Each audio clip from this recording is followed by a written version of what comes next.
Welcome to the Media Roundtable. We're talking to leading podcasters about the shows they create, why they create them, and the impact that they have on the world. So whether you're a listener or a member of the advertising community, you can better understand the content that is out there so you can feel good about what you consume and what you support. I'm your host, Dan Granger, and today we're joined by a very special guest, Julio Ricardo Valera. He is the host of Latino Rebels Radio. In addition to that, he is the editorial director for Futuro Media and wears a number of other hats. We're going to talk about the business aspects of it a little bit. But he also, this guy's been featured everywhere. Latino Rebels was the 2019 iHeartRadio Podcast Awards nominee for Best Multicultural Podcast. He also co-hosts another successful show called In the Thick, and his work has been like everywhere you can think of: New York Times, Washington Post, The Atlantic. Forget it. So with that, Julio, so glad to have you here. Thank you for coming. Oh, I'm so excited. Thank you for the invite. I jumped at this when you asked, so thank you. Well, it's our pleasure. Now we're playing. You and I can't hear it at this moment, but we've been playing your theme song, which I would argue is one of the better theme songs in all of the podcast universe. I have a theme song story to that if you want. Yeah, I want it. How'd you score that? Well, here's the thing. It's a band out of San Francisco called La Plebe. They were in the aughts and early teens, I don't even know what I call the 2010s. I always forget. I know it's the aughts, but and I've always loved. I was born in Puerto Rico, but then grew up in New York and went back to Puerto Rico and then came to school in Boston. I've always loved alternative punk music. And one of the things that I've always grown as a bilingual, bicultural person is I always dug punk remakes of songs in Spanish. And this one was a band and it was about the history of Latin America. It's sort of looking at the history of Latin America. It's a famous song. It's called Venas Abiertas, open veins, the little open veins. And it's a big folk song. And they turned it into this really cool, alternative, punky, sky type song that kind of spoke to my vibe as this Gen Xer that grew up in the 80s and the 90s and has always lived in both worlds. And when I listened to it in 2012, it was always oh, this is a song, this is me. And so I reached out to the band and they were like, we love Latino Rebels. And I'm like, hey, could I? Yeah, they were like, and because they knew us, that's right, awesome. In 2013. And they were like, because we were kind of in the digital alternative space in places like San Francisco and Los Angeles. And we were kind of becoming a digital, people were like, oh, this is the cool page. We've grown a lot, but we were kind of, when we started it was a little bit, we're kind of troublemakers. So, and I asked them and I said, I'll link to your Spotify and any clicks, I'm glad, whatever little you get it. I don't care. I just love the song. And they were just super cool.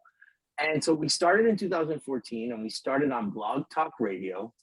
And the song has always been there at the start.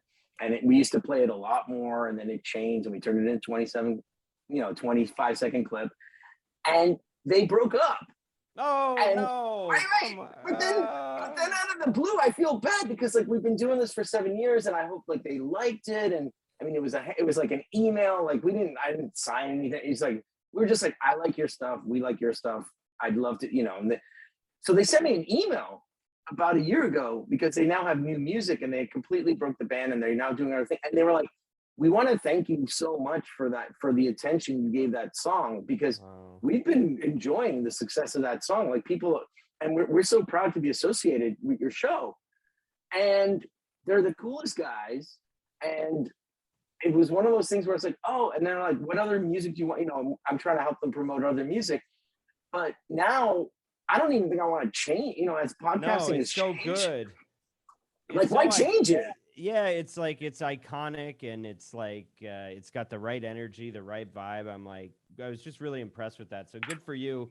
And with so many people doing these things, you know, one of the weird parts is they haven't worked out like the licensing yet. Like on a radio station, you can play any bumper music you want, but on your podcast, you're like limited to this public domain stuff, and it's Yeah. really hard to find good music. So good for And you. I asked them, and they were like super guys, and they're like, Yeah. whatever, dude. Like, yeah, could they come back? Yeah. I'm like, we've just been chill. Like, if their lawyer showed up and I'm like, hey, you know, it's been 8 years. We're here. Yeah. I mean, and they've been really supportive. And I'm very thankful because that's part of why the show, I think, has done so well, is the fact that it's always been from the ground up, and it's always been, you know, no expectations, and people just want real live conversations of Latinos talking to each other, and mostly in English, because I think that's the other problem that people tend to don't understand a lot about podcasting, or about this generation of Latinos. When you look at the consumers of media in the United States, they're predominantly English speaking this space. I'm talking like the 18s, the 40s, somethings. But they live in a bilingual, bicultural space where it's just, it's, you know what I mean? It's like they want the content in English. And I think that's one of the biggest like mistakes people make about Spanish, that it always needs to be in Spanish, always needs to be translated. When in fact, you know, we've done things in Spanish, I've things bilingual. I don't really sit here and worry about the audience, whether they're going to understand it or not. I know that the audience that listens to this understands it. And I just kind of try to deliver every week right now. Yeah. So I came out of radio. I was with, it was Clear Channel then, it's iHeart now, for 10 years. And it's interesting to think about the Hispanic formatted radio stations were all in Spanish. And there really wasn't, as far as I was aware, a viable for English speaking. That makes a lot of sense to me. And I guess that's kind of the beauty of the podcast industry, though, right? Is that you've got these communities that are totally underserved by like top 40 in your market. And what this did was it blew open the whole world. So now you can have a community that would never work in a local region, but when it's national or international, now you can all align around. And when we started, it was literally Blog Talk Radio, and it was and we got rid, like we just stopped ending it on Blog Talk. I just, the first 2 or 3 years we don't have anymore, because I was like, oh, Blog Talk Radio, I don't want to do this anymore. But the people would call in. It was a live call-in show on Sunday nights, and people would be like, hi, I'm calling in from Seattle, Washington, listening to you right now on Blog Talk Radio. And you're like, what? And yeah, we might have had an audience of like 10, but those 10 people were we're super engaged, and they were with us for an hour. And then you start creating this community, and that's what I love about the origins of the show. It was literally live radio without a radio station, and it's what you just said. And because of the technology, it was literally like, if I had internet and if I had a microphone on my laptop, we can make this happen. And we were reaching people, and we were taking advantage also of the growth of Latino Rebels online digitally. Obviously, we were able to promote the show digitally because we had a very like loyal social audience. And when we decided to go into audio in 2014, it was like, okay, this is kind of cool, but it's kind of tied to the work that we do. Let's try it. And it's been 7 years now, and I still do it, and I have so many other things, but I've turned it, to me, it's become like sort of my workshop, where I've always said, you know what, I got to co-host In the Thick, or got to do other things for national TV, but this is my space where I can be me, and I can play around, and I can interview whoever I want, say whatever you want, and that's super empowering. And we were and like I said, we were one of the first like Latino themed English language podcasts. Now we're seen as like the pioneers, and I'm so excited that there's so many like new voices in the podcasting space, particularly in this community.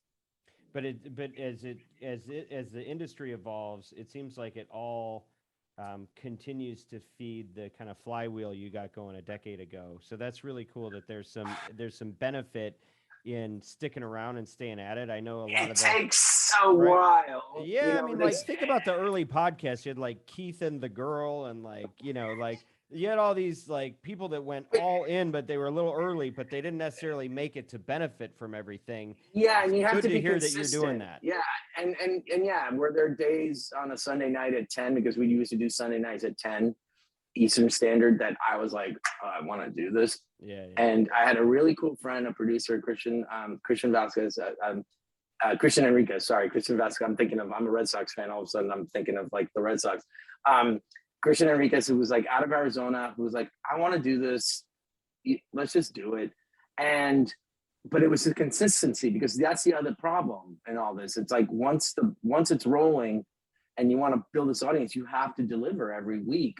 And yeah, there's times when you don't want to deliver every week. But then what happens? It's like you go, oh, wait a minute, there's another podcaster that's doing what I'm doing. Hey, can I run your show for 3 weeks? And then all of a sudden you got a show for 3 weeks, and you're creating communities. And so we were kind of figuring it out and just really enjoying it. And now to the point, now that it's part of Futuro Media, Latino Rebels, and the radio show, I'm incredibly proud. It's almost like this. So, we have this premium show called Latino USA that's on 285 radio stations and wins Peabodys, and I'm the editorial director of. Maria Hinojosa, who's the creator, the founder of Futuro Media, is an award-winning journalist, first CNN Latina correspondent, NPR correspondent. That is sort of like that's our Cadillac. And then In the Thick is the political podcast I do with Maria, which is like, we just decided to do it in 2015, create your own table, and just bring journalists of color together to talk about the elections. And we're now going into our 6th year. And then we have Rebels Radio, which is sort of like the garagey alternative, live to tape. Let's have a conversation, just record for 25 minutes and have really interesting people. And what's interesting is we've been able to consistently be listed as, when you get the top 10 Latinx podcasts, Latino podcasts, you see Latino USA, In the Thick, Latino Rebels Radio in different ways, plus all the other original studios, Futuro Studios podcasts that we're doing, like Loud, The History of Reggaeton, La Brega, anything for Selena, Suave. So all of a sudden we've created this lane that has met this growing community, but we did it from the ground up. So now what you say when you talk about consistency and waiting, you don't see it 10 years back, but now because you're banking on it. You're like, you know what? This world is changing. It's going to get more Latino. It's not just Spanish language, and tastes are going to change, and podcasting and digital are going to be oversubscribed by the Latino community in this country. And 5-6 years ago, people be like, what are you talking about? But now you look at the latest, like Edison research, like Latinos are the fastest growing consumers of podcasts in this country. And we've set the foundation, right? So, and I'm very happy to be that foundation. And I'm kind of like, we need another 300 of these shows, because it's exactly what you're saying. I'm okay with like thousands and thousands of podcasts, as long as you focus on your podcast and build your community and do the best that you can for the people that are listening to you, you're going to be fine. But a lot of people jump off the exit because it's really hard work. It's really hard work. So we've been told. Hey, let's go back to your catalog for a second. Let's talk about the whole roster. Can you walk us through, starting with like, what is the through line for everything that you do through Futuro, and then what are the kind of swim lanes that you're covering, like substance wise? Yeah. So our through line comes from Maria Hinojosa when she founded the company in 2010. We basically, Maria is all about representation and shining a light on invisibility. Mm-hmm. And one of the most misunderstood communities in this country, in the United States, is the Latino community. When you start hearing of like, oh, it's growing to 60 million, or it's, all this, and people still don't understand that we're very segmented from a business perspective. And I say segmented from like, we're not all Spanish speaking, right? So one of the biggest problems is like, where people that don't understand the community, they think, it's Univision and Telemundo, which are the two top Spanish language networks, both on radio and TV, and that's it, right? That's the entire media community. But what the problem is that they kind of didn't see the younger generation of consumers, of news consumers, who weren't always getting their news in Spanish, grew up with MTV, grew up with in the 90s of, you know, pop culture. Were growing up bilingual and biculturally, trying to figure out their place in America. And so we were starting to see, you know, Maria saw that because she was on CNN in the aughts. She was on NPR in the 90s, and she was the only person. And so this issue of like invisibility has always been sort of our through line. So for us, you know, Latino USA, which is the longest running Latino public radio show on the radio. I hate to even say public radio, but like the longest running Latino affair show on the radio. It started in 1993 at a KUT in Austin. Maria's been involved since day one. And it's now going to be in its 30th year. Wow. Futuro Media, which she founded in 2010, took over the production. It was part of NPR. We were distributed by NPR. We turned it into a 1-hour program. And it basically made the assumption that, like, no, there's so many stories that need to get told about our community. And it's taken off, right?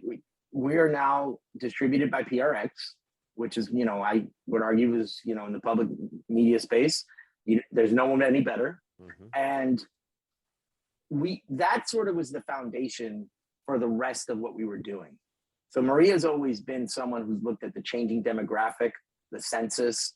There was a series we did called America by the Numbers on PBS, where we made the audience, and I can, you know, I've had to send the screenshots to reporters about what I'm going to tell you now to prove there's like that we made the audience browner, blacker, and younger at PBS. So if you think about that, because when you think about the demographics of PBS, it's an older, whiter demographic. We made that happen. And that led to other conversations about representation. So when Maria stopped getting invited on Meet the Press in 2015, we decided to create In the Thick. Why did they stop having her on, by the way? I don't know, because I think they told her that she wasn't like on the campaign trail, and she was on 7 times Meet the Press, like in 2015, and for someone like Maria Hinojosa, her dad, may rest in peace, but that was like a big dream for her father, right? You know, and all of a sudden, and we've been public about it. She wrote about it. We always talk about this. She was like, wait a minute, I'm not being invited anymore. And so you get this feeling of like, I'm being invisible. I'm not a good enough journalist. It's this imposter syndrome. So we decided in 2016 early to be like, we're going to create In the Thick. We're going to only invite, I know this sounds weird, we're only going to invite political journalists of color, and that's how we started it. Mm-hmm. And we're going to start having these conversations. And what happened in 2016 was, given sort of racial and social issues in the United States, we were becoming sort of another alternative to what you were seeing in mainstream political coverage. And we became a place for new listeners of color who were discovering podcasts, in a place to be like, you know what? I don't listen to Pod Save America. I listen to In the Thick. And we've been able to achieve a lot of great success with In the Thick. And In the Thick, to be honest with you, was named like best multicultural podcast from Adweek last year. Most inclusive podcast. Like, that was created by us, right? Wow. We got distributed by Acast. And we created from the ground up. In the meantime, the other lane, I founded Latino Rebels in 2011 because I was a journalist. I wanted to express create news content that reflected my bilingual, bicultural like background of a Gen X kid growing up in Puerto Rico in the United States, and I wasn't seeing myself in news coverage. And I found out as I created this that a lot of younger Latinos weren't seeing themselves in this news coverage either. So we became digital only and jumped into the social space when it was still pretty cool. Right? You had a pretty big opening move, though, didn't you, for Latino Rebels? I was on Face the Nation. Yeah, like within a year of being a blog, CBS Face the Nation in 2012 calls me up and says, "We're doing a segment on the Latino vote with these 4 other people. Would you like to be on?" And I was like, "What?" And that was, and so one of the things was I saw the digital news world probably earlier than a lot of other people. And one of the things with Rebels is I always resisted the temptation of saying, all right, now I have to have it distributed by, BuzzFeed or Vox or someone. Because to me, it was like, it was losing I would have lost a little bit of my soul. So then when I joined Futuro Media in 2014, Maria tells me, don't ever get rid of Rebels. And I'm like, okay. So I actually had friends of mine who actually ran the site while I was working at Futuro Media. And then it led to a conversation of them acquiring Latino Rebels in 2017, where then we were able to take it into the space. So what we have was like daily news for you now. And we have another podcast that's more news reactive. So we start building this little by little. And then in 2018, 19, because of the success of Latino USA and In the Thick, we decided to go into original audio podcast by creating Futuro Studios.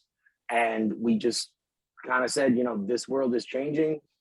Podcast listeners are not all white and male and they're not just going to listen to true crime, and we're going to do something here. And it took a while. It really did. The first year we were like, is this the right thing? But we kept believing in the mission. We treated it like a startup. I became head of new business. Marlon Bishop, my colleague, was the head of content, and we got representation. We had CAA came to us. Wow. In 2018. They're like, hi, we want to represent you because we love the work you do. And we had a podcast agent in the fabulous Josh Lindgren, who has one of the best reputations in this industry. And we were kind of one of his OGs. So, it doesn't hurt to have, CAA behind you sometimes. No. And we did one with the LA Times, Netflix, and we started doing little by little. And then we got into these, we did Anything for Selena with WBUR, La Brega, which is the Puerto Rican anthology we did with WNYC. They both became like resounding critical successes. We also did Suave, which was Maria's 30-year relationship with a convicted, with an incarcerated individual who became a juvenile lifer and was released. And we did that. We funded it ourselves, had PRX distribute it. We did Loud, the History of Reggaeton, which was with Spotify, which if you haven't heard it, it's just, it broke new ground. We got featured in the New York Times, the LA Times this year. We were like, Futuro Studios is having a moment. And we banked on this. That's the thing. Part of this strategy was the audience is there and we know it's there, and let's just focus on it and do it well and be very mission driven. We are a nonprofit media company, which I think helps a little bit because it puts us in this sort of like, we're worried about the mission. We're not really worried about who's advertising with us right now, but we do have advertising, PRX is an incredible partner for us. Major brands are sponsoring Latino USA on the radio and on podcasts. We have advertising in the thick. We have it with Suave and Loud. We have with Latino Rebels Radio. And we're just starting to play in that space. But one of the things, because we're very editorial mission driven, the smartest thing we ever did was like, have someone else take care of that. Yeah. Because we don't have a sales team. Yeah. We don't have a sales team, and that's helped a lot. So that's sort of the lane, and it's more politics, culture, arts, sports, commentary, opinion, the Latino community, delivered every day, I guess the best way to put it. Well, and it's brilliant in that, you figured out that old media was so binary. It's this or it's that. Everybody has to fit into a box. And with the new economy, the fragmentation of media, everything's fanned out. And now we can look at things on a spectrum, which gives us, if you're willing to look at it, it gives you a world of opportunities. And it sounds like you found a beautiful, wide open lane that was going to make a positive impact and be commercially viable by, a wide margin. So I think what's interesting now with Futuro, because we started in sort of this public media foundation space, because that's where the world, and it was kind of traditional, right? It was kind of institutional. And, we've been around for 11 years, and we kind of, to be honest with you, it's what you're saying. If you stay in the institutional space, you're never going to be able to innovate in a lot of things. So we were able to kind of balance that.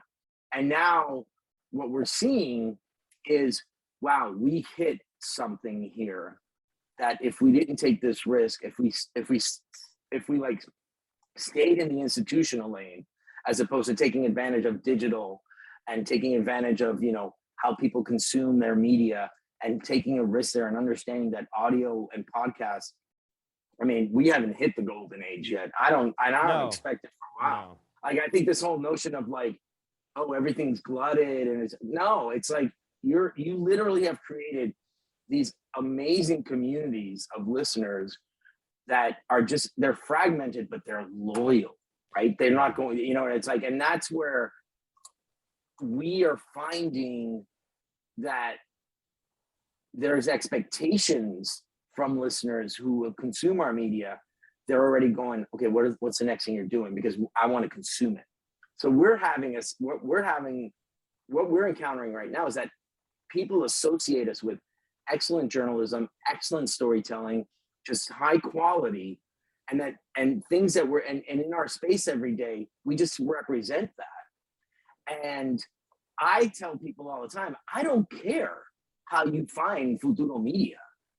I don't care if you get it from Latino USA or In the Thick or Rebels or Loud, but once I got you in the community, then you're in, right? And that's where I think a lot of companies, at least in the space that we're in, and more like traditional media companies, are missing a little bit of sort of the ground up of the community. And I know they're starting to put more into that, but for a company like us, which is still very small, we're still seen as an innovator and being impactful. So now the next phase for Futuro is like, okay, we know we're doing this right. How do we scale up smartly? Who wants to be associated with us? Because we do have a good audience. Because, you know, I always tell people all the time, if you take everything in our social audience, or even just our social audience, we're at 700,000 across all our platforms. You know, those are major media companies that are online doing that. We just happen to have so many entry points into that and exit points. But when I take everything together, we're a pretty formidable force. And I have to remind myself that sometimes when I'm like now, you know, one of the leaders of the company. It's like, we're doing the things right. And the temptation is to do it quickly and to go for the big thing, where in fact, we've always been sort of like the marathon. Like, this is not a sprint, and we're enjoying it. And we have really empowered journalists who enjoy the work that they're doing.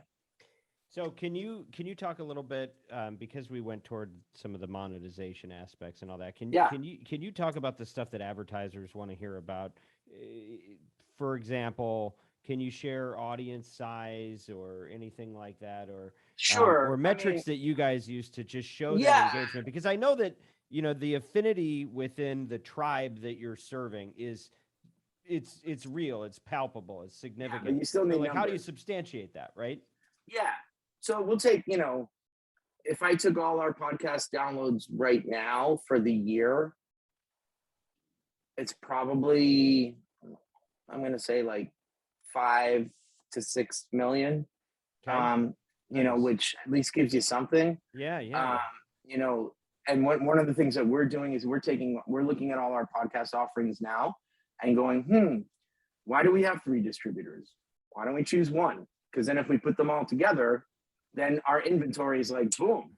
So like, if we have Latino Rebels, In the Thick, and Latino USA together under one distributor as an advertiser, and our sales team's like, all right, now you have 3 of the top 10 Latino podcasts here, and you have 285 radio stations, public radio stations, and the 1-hour broadcast in all the major markets. I mean, we're in all the major markets, you know, LA, New York, Miami, Chicago. We're a weekend show that is on, you know, prime time, and people listen. Here's the other thing I'll say: during the pandemic, you know, I have data to back this up. Like, we grew 30% as a show, as Latino USA on the radio. Wow. On the radio. On terrestrial radio. Tall right? towers and big fields. Right, because I also think it changed news consumption in the pandemic. I think this sort of like thirst for news during the day when you're at home, you're like, I don't know. But the weekend became like a place where people are like, oh, I'm going to catch up on these shows, or I'm going to listen to this. And so So we have that, the demographic from the 18 to whatever, Latino, we have that, right? Latinos listen to us. I just mentioned our social universe of like close to 700,000 people. That's, we don't spend one amount of money on I don't buy anything. We'll promote our own shows like with some advertising, but I'm not here to like, we've grown that all organically. Like, and so it's a true social audience. Our websites, when you combine Rebels is our top website driver, we're in a couple million there, maybe 3, 4, I think it was 3, 4. So you're starting to build like a place that, I mean, we're not a massive media company, but we're pretty substantial for one of the most important communities, demographics in the United States right now that's growing. Well, and the brilliant thing about what you did in combining with Futuro is that the purpose of a network is that the pieces, the whole is greater than the sum of the parts, and so you're able to cross promotion is everything. There is nothing that you can do to build an audience better than cross promoting with a thing. I'll give you a perfect example. Yeah. Like, so when we did Loud, the history of reggaeton with Spotify, we asked Spotify, like if Spotify asked us, it's like, they put our logo next to Spotify on their promotion. And I felt like from a trade perspective, I'm like, wow, that's really nice of y'all. How do we help you? And they actually wanted to tap into Spotify wanted to tap into our network. So I said, talking to the team with the studio teams, like, we're going to take an episode of History of Reggaeton and we're going to put it on every one of our podcast feeds. We're going to put it up on our broadcast and we're going to say, yeah, we worked on this and it worked. Yeah. Then you got a hit. That's how you get an instant hit. Yeah. It worked because we were also the amount, I think I sent about 10 tweets to the Spotify team to say like, hi, I listen to Latino USA or I listen to Rebels or I listen in the Thick. I've never used Spotify, but now I'm joining Spotify to listen aloud. And I'm like, I think, you know what I mean? And for me, I'd rather get those conversions and understand those because those are real people joining it and saying like, I want to subscribe to Spotify. And so we have an amazing relationship with them. What a great partner. They saw the vision of Marlon's story. They saw the potential here and, it worked out. It's groundbreaking audio, but it's exactly what you're saying. We were able to promote Suave all on cross promotion and with help from PRX because we got it on Ear Hustle, but then we put it up on all our platforms and people see it and go, oh, that's what Futuro is doing now. They have a new show. I love Rebels. I'm going to go listen to Suave. I love Latino USA. I'm going to listen to Suave or In the Thick. And so we had Suave on with Maria on In the Thick and I interviewed them. So that's what I love about it is that you get to just play with the things that you create and there's not a lot of rules because it's our company. Well, you're on the precipice. I mean, you're way ahead of it, and I'm glad that your time is here, but also not here yet. Like you've got a you're positioned perfectly for what's about to happen. That's the hope. Yeah. Well, no, you're doing it, and you're not going to quit. You've been doing it long enough. So it's done. I'm a Gen Xer. You're in, yeah. Which, by the way, you're like this is probably the 4th week in a row I've gotten to interview a Gen Xer, and I'm a Gen Xer, and it never really occurred to me how much that means before, like the shared experiences. What's that? I wear it with pride now. We were shamed. I like didn't 20 mean years. anything. I'm like, what does that have to do with anything? But now I'm like, hey, we both had this like shared experience of a pre-internet world, and we weren't too old to like grow with it. So it's not like it totally passed us by, but we still have that perspective. And it's a perfect example is like I went to college with a typewriter. And within like 6 months, I tossed the typewriter out and I was in a computer lab with Apple IICs and like doing my Macs. And I was like, oh, okay, this is how we do it now. And so I think you're absolutely right. And I do think one of the biggest misperceptions about our generation is because we understand, like we're the thread. The only thread. Yeah. We're the only thread. Yeah. Yeah. It's So there. fascinating. Hey, okay. So go back to the revenue piece with me for a minute. So Yeah. you will take ads. You do take ads. Is Yeah. it the kind of situation where you've got to do it at an arm's length because you're not for profit, or can you pitch? Like, can you take a product that you believe in and you Yeah. love and be like, I want to tell you about, my bed sheets. I want to tell you I about my well, toothbrush. I do that on In the Thick, and Oh, I've done it. I mean, so I'm okay with that. yeah. I also have my list of like, why don't these people reach out to me, because I actually use this every Yeah, day. yeah, You know yeah, what I'm saying? yeah. It's like I'm probably the biggest fan. So I'm past that. I think we've done that with a lot of the brands that have come within the thick, and I've done testimonials and things like that. Um, but I also think what we're finding with Latino USA right now is we're starting to see major brands. So we have like Progressive. Yeah, they don't For want you to example, do a live read. They want to control every word. but we had Progressive for like a year. Like we've had them for a year on That's Latino awesome. USA. We've had Miller Lite. We've had Don Julio. We've had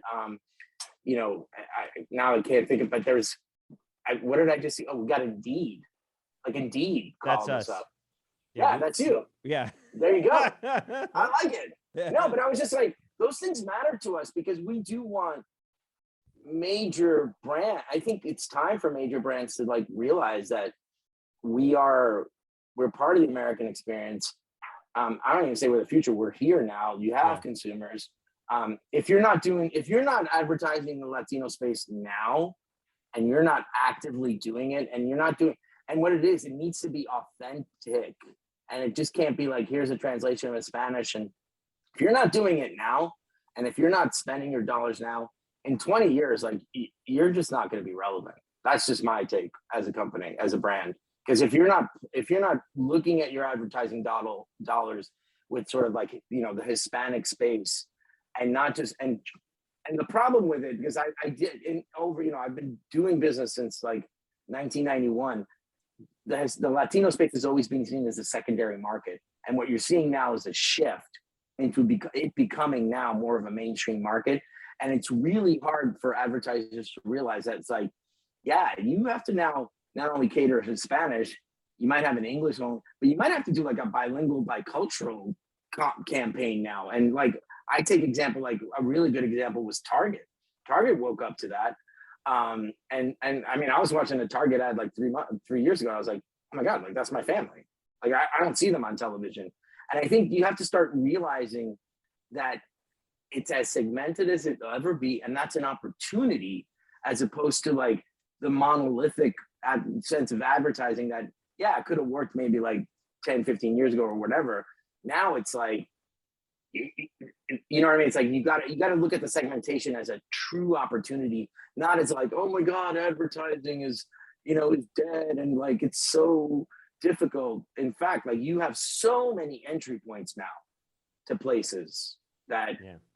I just think that's why I think like what you all do, and it's like it's important to navigate these brands, because it could feel overwhelming. Yeah. But I always say, for me, it's like, but we are a place that has an excellent reputation in journalism and storytelling, and you can't go wrong with us. Like Yeah. we're seen as an innovator, and if anyone's looking at this and going, maybe I should try these Futuro people to try, like this is our demographic is exactly the type of Latino demographic you want to be looking for. I So love that's my it. pitch. It's a great pitch. And honestly, I already made it. I already flagged a time code because we're going to use that one segment to send that directly to the sponsors. It's a good pitch. So, but let's zoom out a little bit, or at least move over to the content side. I want to take some time with you to hear about the real purpose. Like, my understanding of everything that I've heard and read about what you're creating is that you're trying to make a real change in society. Like you're not, this is not entertainment.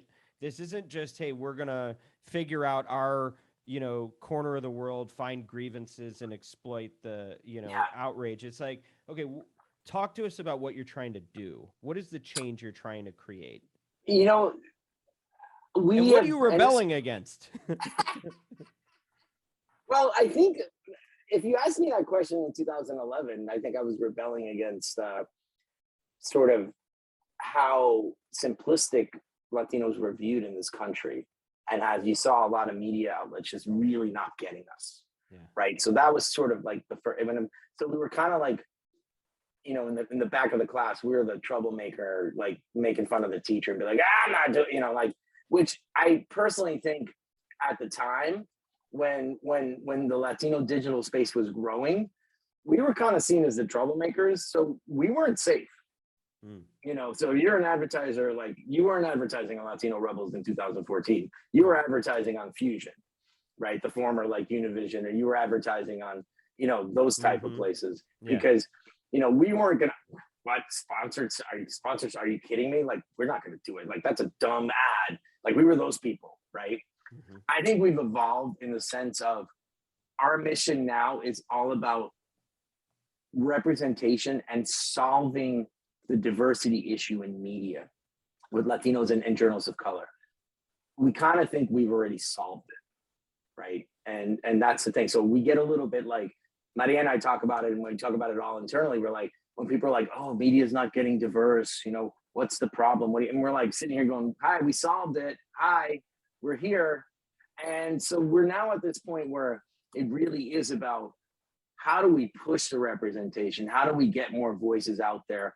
What can we do now that we have, you know, relationships with Spotify, relationships with, you know, with Netflix, with, you know, relationships with WNYC and WBUR, and we're getting others. You've got the distribution, you've got pipes now, and now you're asking yourself, what do we want to push through them? Exactly. Yeah. And so for me, it's like, okay, now we're getting attention, and now we're being seen as industry leaders.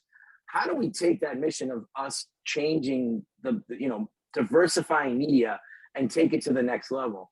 Obviously for us, audio and podcasting, because it is our core competency, you know, that to us is lowest hanging fruit because we know how to do great audio, right? So if we took like, you know, if we decided to do like 10 original podcasts next year that kind of fall in our line with our mission, we just, you know, our inventory is now at like 15, and hello, you know, like we're just doing more of this.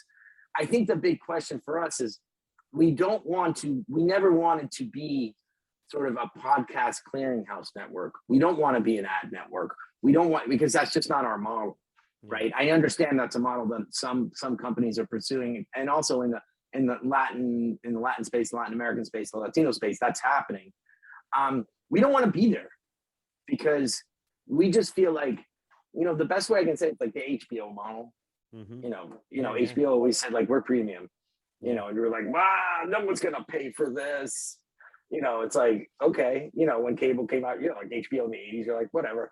And I do think there's a need for premium Latino storytelling, and it's so new that because the rest of the mainstream is starting to wake up to the community, that we're kind of now saying, you know, this is the lane we want to be in. It's going to be podcasting. It's going to be strong journalism. It's mission driven. We're going to get into investigative. We have, you know, representation in Hollywood that is working on derivatives for us. So I'm like, so you want to take our intellectual property and like turn it into something that someone else is going to create? Sure, we're in. You know, we're not in the production. I don't want to be in the production. You know, I don't want to produce films, but I'm more than happy to talk about my IP with other people who see the vision, who are the experts. So for us, it's like we're the experts at certain things, and then we try to seek the experts who are partners in other things, and that's where it's worked. That's where it's worked for us in a lot of ways. And if you think about it in terms of just like issues that the community faces, the Latino community, like what are the primary issues that you're focused on or changes that you want to see? Yeah, I mean, I think when you talk about all the issues, I mean, unfortunately, because it hasn't been solved, immigration is still an issue. Whether because it's to be honest with you, it's what American news media probably associates us with more than anything else, right? Like they see us, like that's sort of been the 30, 40 year. So I feel like we've done a really good job sort of like demystifying that or deconstructing it or humanizing it more. Yeah. Right. So I think that's not going to go away, even though it might not be the quote unquote top issue for the Latino community in the United States. I do think, issues of the economy, of representation, of education, of climate, labor issues we're starting to really see, but at the same time, sports representation, culture, arts. I feel like there's so many places where it's like representation matters, and we've only scratched the surface. Interesting. And so that's where we feel that we are closer to the community in a sense of like, we're going to bring the right voices for you. So they're interesting voices.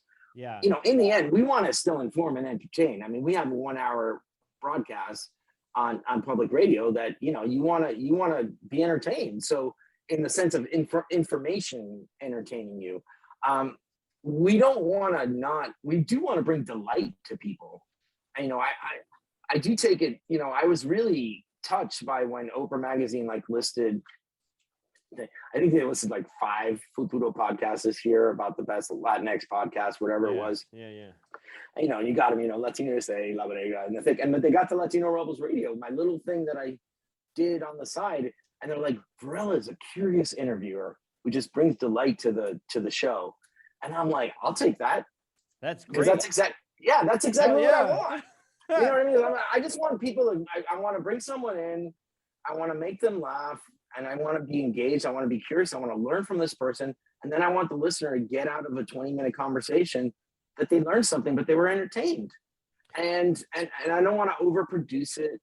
And yeah, so those are the things that we really we take pride in. And like I said, we're a small team, but it's a lot of young journalists. The corporate, Maria Hinojosa says, the corporate culture is joy.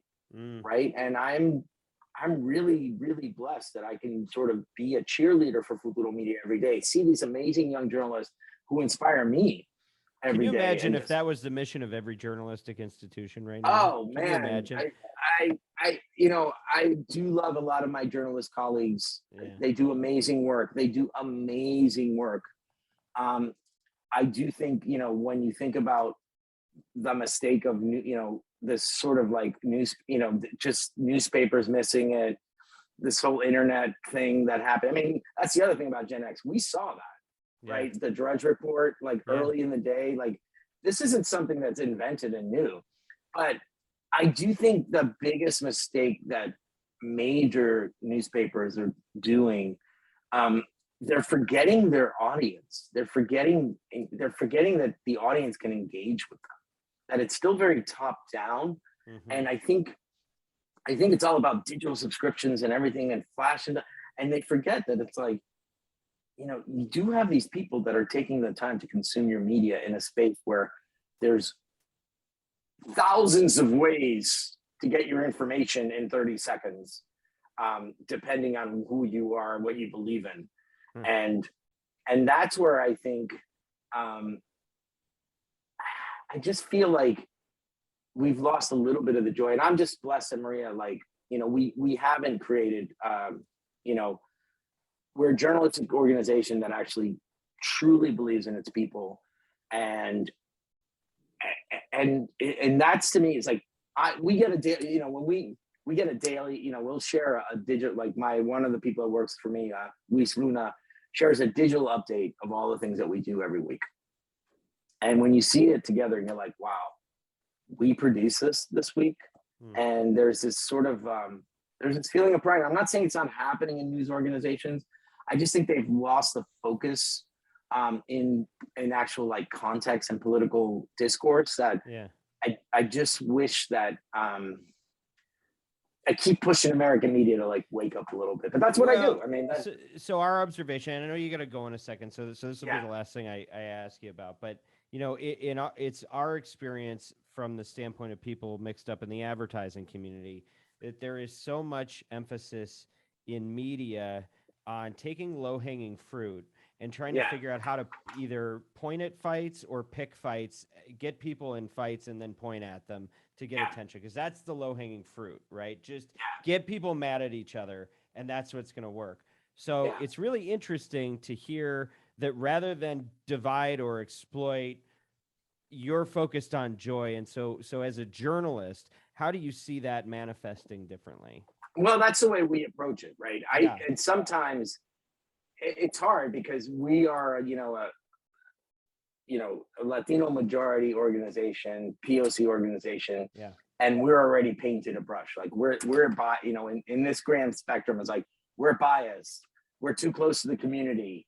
All we do is talk about immigration, blah blah. We get that all the time. I mean, just go to my Twitter feed, but I think that kind of gets into like who's gatekeeping media, because I think one of the things that we try to do when it comes to issues of objectivity is that who gets to write the rules. And American media has been written by, the rules of American media have been written by white men. I mean, there's no other way to put it. And so why can't we create our own rules as Latino journalists to be like, no, but you haven't looked at this POV. You look at like the rise of Black journalism, like perfect example. I mean, outlets like The Root, which I love, like they're leaning in, right?